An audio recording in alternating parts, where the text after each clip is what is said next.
नमस्कार दोस्तों, मेरा नाम है आशुतोष और आप देख रहे हैं डायनामिक इम्पल्शन। आज के इस वीडियो में हम बात करेंगे 22 अक्टूबर 2022 के करंट अफेयर्स की और ज्ञान को कभी भी छोड़ना जाए, इसलिए वीडियो को अंत तक अवश्य देखिएगा।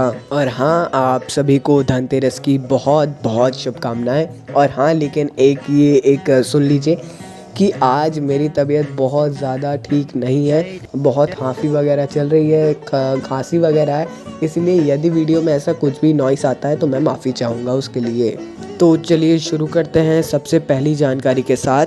आकाश तत्व ये क्या है? आकाश फॉर लाइफ ये है इसका नाम, समझ लीजिए। हाँ, यही है इसका नाम।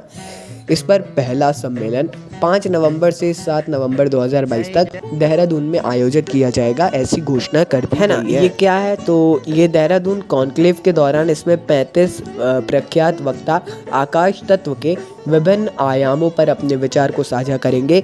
ये बहुत ही बड़े लेवल पर इसका आयोजन किया जाने वाला है। कहाँ पर? देहरादून में। तो चलिए अगली जानकारी को देखते हैं। प्रधानमंत्री नरेंद्र मोदी दीपावली के पूर्व संध्या यानी दीपावली से एक दिन पहले की शाम को अयोध्या में भव्य दीपोत्सव समारोह में हिस्सा लेंगे। एक बहुत ही ज़्यादा बड़ी बात है। इस समारोह में मॉस्को की एक टीम द्वारा महाकाव्य का एक विशेष रूसी संस्करण पेश किया जाने वाला है।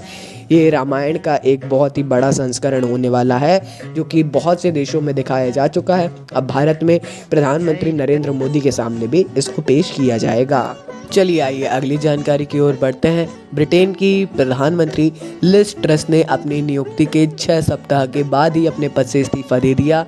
ये न्यूज़ तो आप सभी तक पहुंच ही गई होगी और ट्रस ने आधिकारिक तौर पर इसको स्वीकार भी किया कि वे अपने द्वारा किए गए वादों को पूरा नहीं कर सकी और अपनी पार्टी का विश्वास खो दिया है ना। अब बहुत सी प्रोबेबिलिटी है ऋषि सुनक बन जाएंगे पीएम। देखते हैं क्या होगा। जो पहले होना था शायद वो अब हो जाए, अच्छा ही है। मतलब दोनों ही तरीक़ों से अपने को फ़ायदा है ही। चलिए अगली जानकारी की ओर बढ़ते हैं। इंटरपोल ने दिल्ली में अपने 90वीं महासभा के दौरान दुनिया भर के कानून प्रवर्तन एजेंसियों के लिए डिज़ाइन किए गए पहले मेटावर्स का शुभारंभ किया।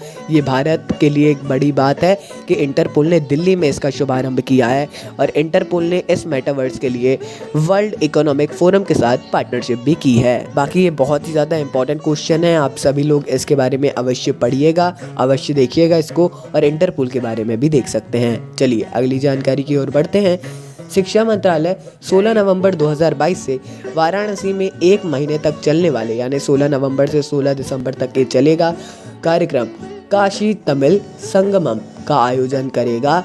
ये वाराणसी और तमिलनाडु के बीच ज्ञान और प्राचीन सभ्यतागत संबंधों के सदियों पुराने संबंध को फिर से खोजेगा। ये इसका उद्देश्य है। बाकी आप इसे समझ सकते हैं, वाराणसी और तमिलनाडु का पहले से ही बहुत ही हिस्ट्री में संबंध है और अब इसको और भी ज़्यादा खोजा जाएगा। बहुत ही ज़्यादा अच्छी बात है और बहुत ज़्यादा इम्पोर्टेंट क्वेश्चन भी है। आइए अगली जानकारी की ओर बढ़ते हैं। Insurance regulatory and development authority of India IRDAI ने बीमा सुगम शुरू करने की घोषणा की है। ये बीमा सुगम क्या है? एक ऑनलाइन मार्केट प्लेस होगा जहां सभी स्वास्थ्य और जीवन बीमा पॉलिसियों को सूचीबद्ध किया जाएगा और इससे सभी ऐसे बीमा प्लान्स जो हैं, सभी इंश्योरेंस प्लान्स हैं, उसको आसानी से जो व्यक्ति है, उपभोक्ता है, आसानी से देख सकेगा। ये एक बहुत ही ज़्यादा अच्छा कदम है। बाकी सब अपने लिए ही है, बाकी जनता के लिए ही है।